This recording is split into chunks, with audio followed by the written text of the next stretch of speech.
The time just coming up to 8:10. What on earth is happening in Sweden? Sweden, with its stability, with its cosy welfare system built on high taxes, low inequality and a sense of national solidarity. Sweden, where politics was dull, where the far-right party, the Sweden Democrats, were on the fringes. Well, no longer. If the polls are correct, elections this weekend could see that party win a fifth of the vote and be in a position of real power. And we can talk live now to Jytte Guteland, who is an MEP from the ruling Social Democrats and joins us on the line. Morning to you. Good morning. Is the Liberal era, Sweden's Liberal era, over? I would not say that. We are facing this difficult situation in this election, that's true.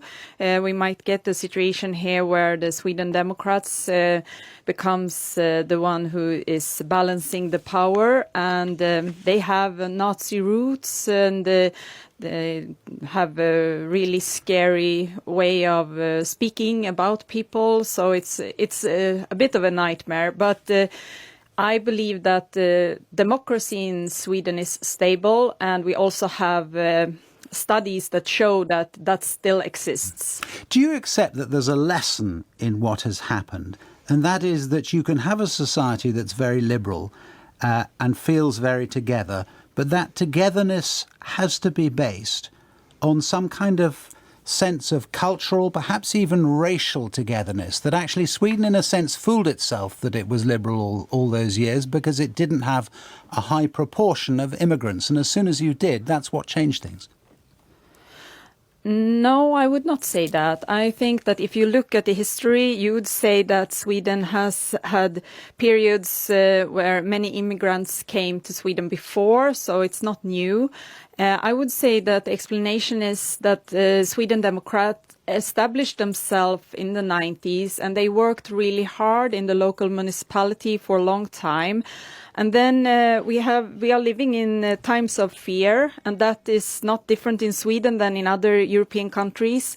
We see the trend everywhere, parties attacking democracy and the way we live, our freedom.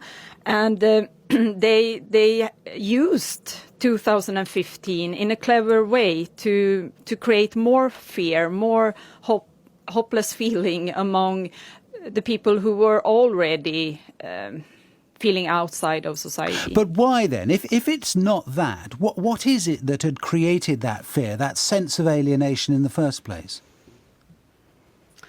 I think it's many things, and no one has one solution. It's a global trend, and we see that democracies in the world are diminishing at the moment. We don't know why, but the global trend is there, and it's affecting Sweden too. But then, of course, I think you could vaccinate yourself more against it by having a strong welfare system. And in Sweden, we had a situation with a very weak parliament this period, so the government could not repair the welfare system the way it wanted. And before that, we have the right-wing government for 8 years, and they worked really hard to change the tax system, to get less financing for the welfare, and that affected people. Oh, that's interesting. So it's a sort of perfect storm of the immigrant scare, as you would see it, plus a reduction in that safety net that I was talking about right at the beginning, and a reduction in equality, and those two things coming together. Is that right? I would say that is one way of explanation, because I think there can be many others. The global trend is also one. I'm listening to you and wondering whether Sweden can regain those things for which it was famous.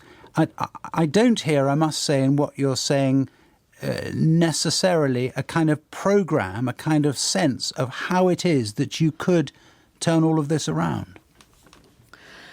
I think we have a program. I think the Prime Minister showed very clear that for him it's important in this election to promise the the families, that we will support their stress in their daily life by a family week. That is one very popular reform, I think. But then also help the elderly people who feel their economy is, some of them live in not a wealthy situation at the moment. And I think that will also be important. But the most important is that the Prime Minister talked about how we need to see this as a referendum on the welfare, that we want to repair the welfare, that the welfare system need to be more stable again, both the health care, the elderly care and the schools. A couple of practical points to finish. The Sweden Democrats were not suggesting they're going to win, but they could get 20% or so of the vote. In that case, do you think it's likely that they will have ministers in the new government? No, I don't think that's likely. But what we are afraid of is that the opposition, the right-wing opposition with the Conservative Party leading Moderaterna, that they will have support from the Sweden Democrats and rule by their help in the Swedish parliament. I mean, the Conservative Party ruling the government and getting help in the parliament from the Sweden Democrats, that would give power to the Sweden Democrats. And I think the last debate yesterday, it was all about that. Who will they govern if they do? Will they take support from a racist party with Nazi roots? And of course, with an impact on Sweden, but also potentially on an impact on Sweden's attitude towards, indeed, membership of, perhaps, the European Union. Of course, we see that Sweden Democrats don't like the EU, and they will probably work towards another agenda, and that would be very negative for Sweden. Jytte Guteland, thank you very much for talking to us this morning.